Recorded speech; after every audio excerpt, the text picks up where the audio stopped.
Hey guys, welcome to Movies inside.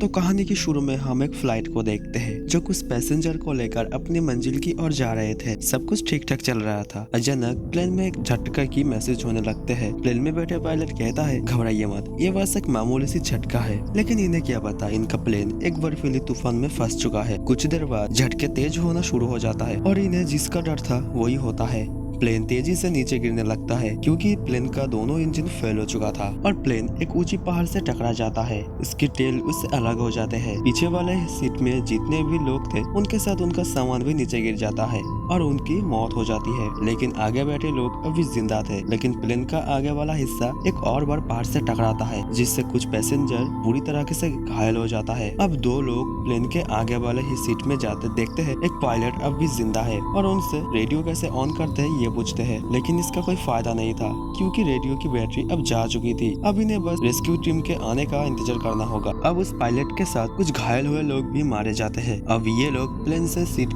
Cover को निकाल लेते हैं ताकि रात में ये लोग ठंड से बच सके। जब रात होता है तो उन्हें महसूस होता है इन्होंने जैसा सोचा था ठंड उससे कहीं गुना ज्यादा है और इस ठंड को तो कुछ लोग बर्दाश्त नहीं कर पाते और जितने पैसेंजर घायल थे वो ठंड से मारे जाते हैं और बाकी लोग जैसे तैसे तो ये रात को गुजार लेते हैं।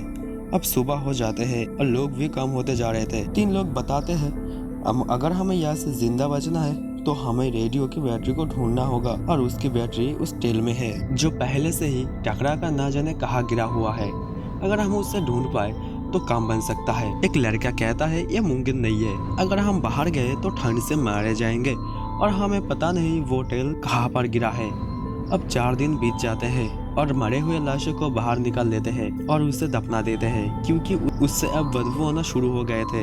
लेकिन इन लोगों को यकीन था कि जरूर कोई ना कोई इन्हें बचाने जरूर आएगा। तब तक इन्हें खुद को जिंदा रखना होगा। अब इनके पास जितना भी खाना होता है उसे एक जगह कर लेते हैं और थोड़ा थोड़ा करके सबका हिस्सा का लगाता है ताकि खाना ज्यादा दिन चल सके। इसी समय इन्हें एक हेलीकॉप्टर की आवाज सुनाई देती है। लेकिन आसमान में धुंध होने की वजह से उन्हें कुछ दिखाई नहीं देता। इन सबको लगता है कि हेलीकॉप्टर ने इन्हें देख लिया, अब हम बच जाएंगे।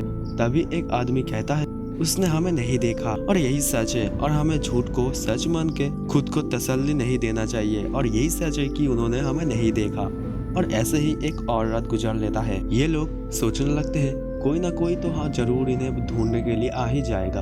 अगले सुबह कुछ लोग स्टील को बेंड करके उस पर बर्फ रख के उसे पिघलाने की कोशिश करता है ताकि इन्हें पीने लायक पानी मिल जाए। इधर कुछ लोग स्मोक करते हैं और खुद को मोटिवेट रखने के लिए थोड़ा एंजॉय करते हैं। इधर रेस्क्यू टीम बार बार इसी एरिया को सर्च कर रही थी। उन्हें ये लोग कहीं दिख नहीं रहे थे। लेकिन तभी नंदू नाम के एक आदमी कोमा से उठता है और अपनी माँ और बहन के बारे में पूछता है। ये लोग कहते हैं तुम्हारी माँ अब मर चुकी है लेकिन तुम्हारी बहन अभी जिंदा है और बहुत घायल है।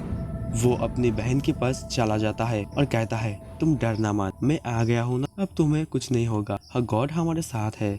अब कुछ लोग रेडियो को ठीक करने लगता है और कुछ लोग टेल को ढूंढने के लिए निकल पड़ते हैं। जाते हुए एक आदमी खाई में गिरते गिरते बचता है। वहाँ की बर्फ बहुत नरम होता है, ऐसे आगे बढ़ना खतरे से खाली नहीं है, इसलिए ये लोग वापस चले आते हैं। उस रात नंदू की बहन भी मारा जाता है। अगले सुबह एक लड़का कहता है, सरकार ने हमें ढूंढना बंद कर दिया है और उन्हें लगता है कि हम मारे जा चुके हैं। नंदू कहता है, हमें पता है कि हमें ढूंढने के लिए कोई नहीं आएगा लेकिन तब तक हमें खाने के लिए कुछ तो करना होगा। वो कहता है कि बाहर हमने जो लाश दफना के रखा है हम उसे खा सकते हैं और खुद को थोड़ा बहुत जिंदा रख पाएंगे। ये बात सुनकर पहले कोई भी एग्री नहीं हो रहा था लेकिन बाद में एक लड़का जाकर उस लाशों को काट के खाने लगता है। इसे देखकर बाकी लोग भी खाने लगते हैं। खाने के बाद इन लोगों में थोड़ा बहुत ताकत आ जाते हैं। अब इनमें से 3 लोग निकल जाते हैं टेल को ढूंढने के लिए।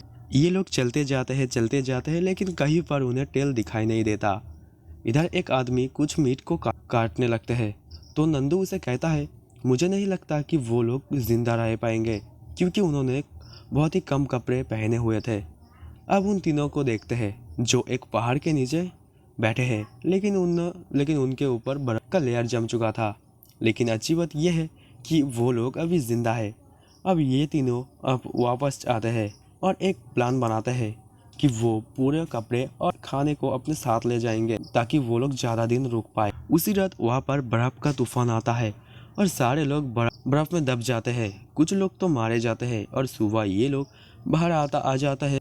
अब 3 लोग फिर से जाने लगता है टेल को ढूंढने के लिए। एक शख्स उन्हें कहता है, अगर तुम्हें टेल नहीं मिलती तुम वहाँ से आगे निकल जाना, लौट कर मत आना, हो सके आगे जाके कोई मदद तुम्हें मिल जाए। ये तीनों अब जाने लगते हैं और बड़ी मुश्किल के साथ इन्हें वो टेल मिल जाती है। अब ये लोग बैटरी को बाहर निकालते हैं, लेकिन वो बहुत भारी होता है, इसीलिए बैटरी को अपने साथ नहीं ले जा सकता। नंदू जाकर एक आदमी को ले आता है जो वायर वगैरह को ठीक कर सकता है, लेकिन कोई फायदा नहीं होता। ऐसे करते करते रात हो जाते हैं। सुबह हम देखते हैं ये लोग वापस आ गए हैं और नंदू एक स्लीपिंग बैग को बनाता है और कहता है, हमें खुद चल के आगे जाना होगा, ऐसे हाथ पे हाथ रख के थोड़ी ना कुछ कर पाएंगे। अब ये लोग निकल पड़ते हैं अपने सफर के लिए। अब हम बाकी लोगों को देखते हैं। ये लोग रेस्क्यू के लिए इंतजार कर रहे थे, तभी इन्हें आसमान में हेलीकॉप्टर की आवाज सुनाई देती है। जब ये लोग बाहर जाके देखता है तो हेलीकॉप्टर में नंदू को देखता है और ये लोग खुशी से उछल कूद करने लगता है। तो यही थी इसकी छोटी सी एक्सप्लेनेशन।